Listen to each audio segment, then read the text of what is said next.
نداء الى صاحب الجلاله، الله يرحم لك الوالدين صاحب الجلاله. حنا الشعب ديالك، حنا كنبغيوك ودمنا طلبوا نعطيوه لك. عطينا حقنا ببلادنا سيدنا، الله يرحم لك الوالدين. راه حنا تقهرنا ببلادنا جميع انواع الظلم، راه ولاد بلادنا كلهم اليوم بسبسه حارقين. ولاد بلادنا مواتنا خواتاتنا كلشي كيموت، كل لقينا فين غنمشيو عريانين وغنمشيو عفيانين. حوايجنا كيتقطعوا بلادنا، كنضربوا من طرف مسؤولين ما كاينش يدار معانا. حقوقنا فينا هي؟ فين هو حقنا في السكن؟ فين هو حقنا في الدعم؟ فين هو حقنا في امو؟ فين هي حقوق الانسان؟ فين هي اعاده خدمه السجناء الامهات العازبات؟ كلشي شي حاجه ما كتوفروا لنا في هاد البلاد.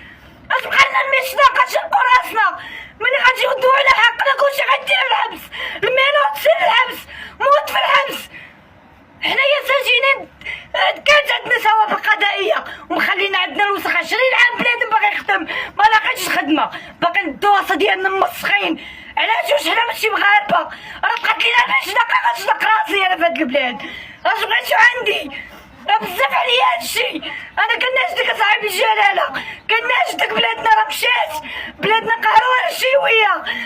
يجيبوا لي جهاز الكذب وشوفوا الحسن الثاني رحمه الله عطاني الحق ديالي في الحلم، عطاني حقي قال لهم جيبوا الوراق ديال هاد السيده ديال اللي تعديتوا عليها، حيت ما بقاش الحكم بالمعقول، ما بقاش الحكم ديال الحق الانسان. فينا هما حقوق الانسان؟ راه مني كان الحسن الثاني الله يرحمه راه ما كانوش دايرين فينا هادشي.